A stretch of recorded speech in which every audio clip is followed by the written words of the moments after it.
నమస్తే, welcome to వాల్వర్స్ Telugu. నేను అంకిత. మనతో పాటు సీనియర్ జర్నలిస్ట్ జయదేవ్ సార్ ఉన్నారు. ఆయనతో మాట్లాడదాం. హాయ్, నమస్తే సార్. నమస్తే సార్, ఇప్పుడు చూస్తే ఐఏఎస్ అధికారి స్మితా సబర్వాల్ దివ్యాంగుల పైన కామెంట్స్ చేశారు. అవి వివాదాస్పదంగా మారాయి. అయితే దీనిపై సీఎం రేవంత్ రెడ్డి కూడా సీరియస్ అయ్యారని తెలుస్తుంది. సో దీన్ని ఏ విధంగా చూడొచ్చు? స్మితా సబర్వాల్ గారు మరొకసారి వార్తల్లో నిలిచారు.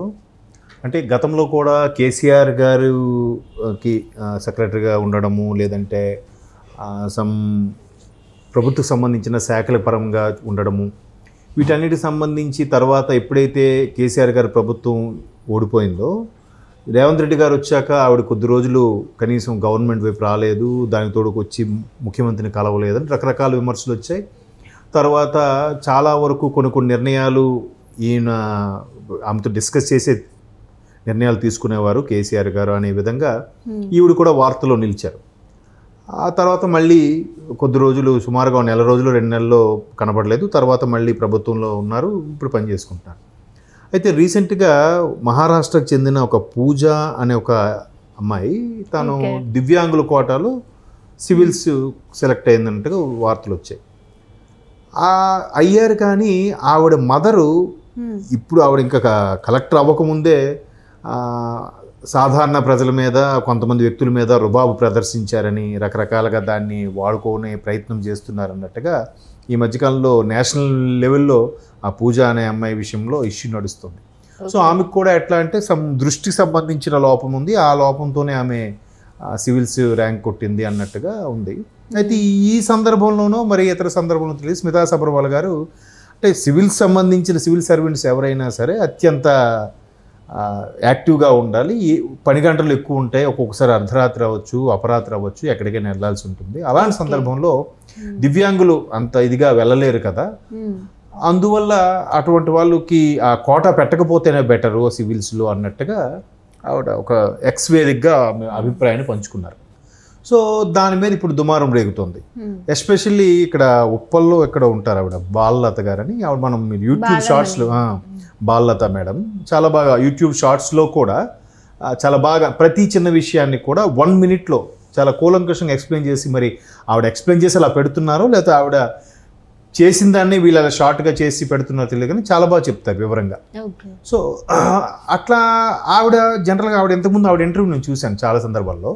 ఆవిడేమంటారంటే, ఏదో తెలివితేటలు ఉన్నాయి, 90%, 80% వచ్చేస్తుంది, మా పిల్లలు సివిల్స్ రాయించేస్తామన్నట్టు కాదు. సమాజం పట్ల అవగాహన, సమాజం మీద ఎవరికైతే ఇంట్రెస్ట్, దీన్ని నేను సివిల్స్లోకి వెళ్తే నా వంతు ప్రయత్నంగా సమాజానికి తోడ్పడతాను, ప్రజలకి ఏదైనా ఉపయోగపడతాను అన్న థాట్ ఉన్న వాళ్ళకి, సామాజిక దృక్పథం ఉన్న వాళ్ళకి ఇటువంటి ప్రోత్సాహిస్తే సివిల్స్ వైపు వెళ్తే వాళ్ళు సెలెక్ట్ అవుతారండి. అంతేగాని మా ఫాదర్ ఐఏఎస్ కదా, నేను ఐఏఎస్ అయిపోతాను, మా ఫాదర్ డాక్టర్, నేను ఐఏఎస్ అయిపోతానంటే వద్దు. అలాంటి వాళ్ళని మనం ఎంకరేజ్ చేయకూడదు. అంటే ఆవిడ చెప్పిన మంచి యాంగిల్ చెప్పారు, అంతే కదా. సమాజం కోసము, ప్రజల కోసము, సొసైటీలో మార్పుల కోసం ఎవరైతే పరితపిస్తారో వాళ్ళకి ఎంకరేజ్ చేస్తే అటువంటి వాళ్ళు సివిల్ సర్వెంట్స్గా, కలెక్టర్లుగా, లేదంటే ఐపీఎస్ గానో ఐఆర్ఎస్లు గానో అయితే మంచి సొసైటీకి మంచి గుర్తింపు వస్తుంది, సొసైటీలో చాలా చేంజెస్ కూడా వస్తాయని ఆవిడ అభిప్రాయం. అంత మంచి అభిప్రాయం ఉన్న ఆవిడ ఇట్లాంటి వ్యాఖ్యలను ఎలా యాక్సెప్ట్ చేయగలదు?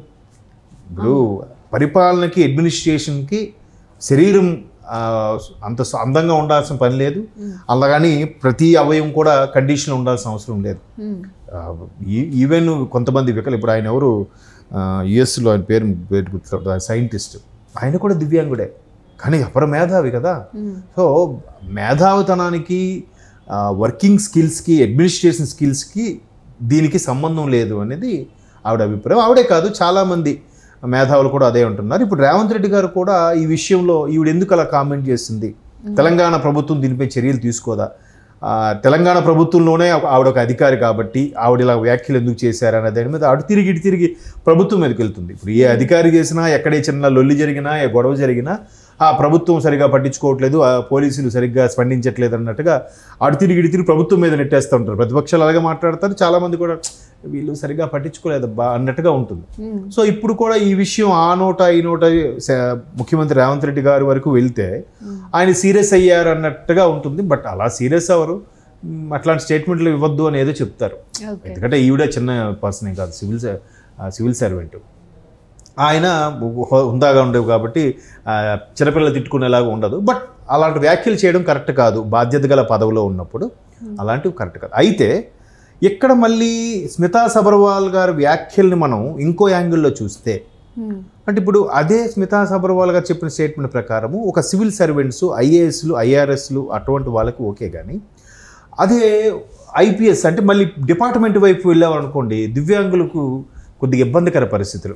ఏ రాత్రప్పుడు ఎక్కడికైనా ఇంపార్టెంట్ ఆపరేషన్స్కి బట్టి వెళ్ళాలంటే వెళ్ళలేరు అనే ఉద్దేశంలో మేబీ ఆవిడ అనుండొచ్చు. కానీ ఇప్పుడు కొన్ని అభిప్రాయాలు వాస్తవంగా ఉంటాయమ్మా, కానీ అవి అందరిగా బాధ్యతగా ఉన్నప్పుడు బయటికి స్టేట్మెంట్ ఇవ్వడానికి వీల్లేదు, ఇవ్వకూడదు. భారతదేశంలో రిజర్వేషన్లు వద్దు, అసలు ఉండడానికి వీల్లేదు, అప్పుడే అసలు ఒరిజినల్ టాలెంట్ అంతా బయటకు వస్తుంది అనేది చాలామందికి అభిప్రాయం ఉంది. బట్ రిజర్వేషన్లు ఇమ్మీడియట్గా రద్దు చేయండి అని చెప్పి ఎవరు చెప్పలేరుగా. చెప్తే వెంటనే వాళ్ళు కూడా ఇలాంటి ఎలిగేషన్స్ ఎన్నుకుంటారు. కొన్ని సందర్భాల్లోనే అది దివ్యాంగులకు అలాంటి విషయాల్లో యాక్టివ్గా చేయలేరు, కానీ బట్ అన్ని విషయాలుగా చేయగలరు అన్నట్టుగా ఇవిడ మాట్లాడాలి.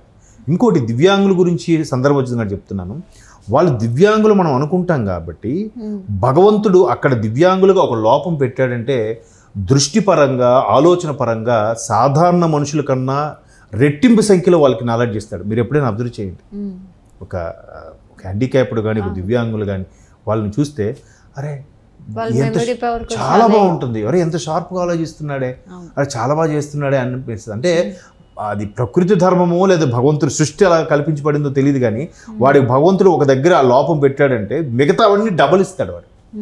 ఇప్పుడు ఫర్ ఎగ్జాంపుల్ ఎవరికో దృష్టి లోపం ఇచ్చాడు అనుకోండి, మిగతా అన్ని అవయవాలు కూడా షార్ప్గా డబుల్ ట్రిబుల్లో పనిచేస్తూ ఉంటాయి. అది నిజంగా hats off to creation, God's creation. Science వాళ్ళ నమ్మరు అనుకోండి దేవుడు క్రియేషన్ అంటే. సో దివ్యాంగులను కూడా తక్కువ అంచనా వేయడానికి వీలు లేదు. చాలా నా మిత్రుడు ఒకడు ఉండేవాడు నా క్లాస్లో, పాపం 2 కాళ్ళు చచ్చిపడిపోయాయి. బట్ తనకుండి ఈ హ్యాండ్స్ పవరు మేము 2 కాళ్ళు 2 చేతులతో చేయలేని కూడా ఆయన చేసేసేవాడు. చాలా అద్భుతం. ఆయన బాగా చదివేవాడు. మ్యాథ్స్ కూడా మాస్టర్ బోర్డు మీద రాస్తే చకచక రాసి అరే ఇగట్రా అక్కడికి వెళ్ళి ఏం చేస్తావు, ఇక్కడ ఇది చూసి రాసుకో, ఇదే రాస్తా చూడనేవాడు. అంత అంటే నేను సినిమాలో చూపించినట్టు అనమాట. అట్లా చాలా మేధావులు ఉన్నారు. అయితే ఇక్కడ ఒక బాధ్యత గల ఐఏఎస్ ఆఫీసర్ అయ్యుండి అంత పదవిలో ఉండి అట్లాంటి సిల్లీ కామెంట్స్, చిన్న కామెంట్స్ నలుగురిలో చేయకూడదు. అవి వాళ్ళకి తెలిసి ఉండాలి. అవి అంతే కదా, వాళ్ళు నలుగురికి చెప్పేవాళ్ళు. డిస్ట్రిక్ట్ ఫస్ట్ క్లాస్ మెజిస్ట్రేట్ అంటారు కలెక్టర్ని. వాళ్ళు స్థాయి, వాళ్ళు ఎన్నో డక్కాముక్కాలు తిని ఎన్నో హడ్డిల్స్ ఫేస్ చేసి ఎంతో కష్టపడి రోజుకి 16 నుంచి 18 గంటలు చదివి ఈరోజు ఆ పొజిషన్లో కూర్చున్న వాళ్ళు ఈ ఒకరి మనసును నొప్పించేలా ఎలా స్టేట్మెంట్ ఇస్తారు చెప్పండి? ఇవ్వకూడదు కదా. సో ఇప్పుడు రాష్ట్ర వ్యాప్తంగా, దేశవ్యాప్తంగా కూడా ఈ మాట స్ప్రెడ్ అయింది. అందుకే ఎక్స్లో పోస్ట్ చేసినప్పుడు ఇలాంటివి ఇమీడియట్గా అందరికి రీచ్ అవుతాయి. చాలా వాళ్ళ మనోభావాలు దెబ్బతింటే చాలామంది సెన్సిటివ్గా ఉంటారు కదా. సో అట్లాంటి సందర్భాల్లో అందరూ ఖండిస్తున్నారు. చూద్దాం మరి ఈ దుమారం ఎంతవరకు తీసుకెళ్తుందో వెయిట్ అండ్ సీ.